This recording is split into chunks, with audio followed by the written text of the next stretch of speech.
sana po ay magkaroon tayo ng report, lalong-lalo na po dito sa station ng police na sumasakop po sa BGC, kung ito po ba ay legitimate na operation. Pero hindi po dapat nagpapaputok sa harap ng mga civilian. Alam ba nila na nandoon po ako? Sa gitna po nagpaputok, hinabol sa likod. Kaya po, Mr. Chair, tinitake ko po ito kung hindi po magkakaroon ng police report na kung ano man po itong insidente na ito, tinitake ko po ito as personal threat sa aking seguridad.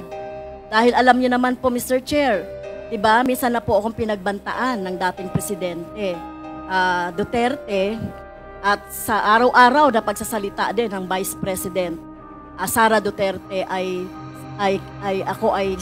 sinisingle out.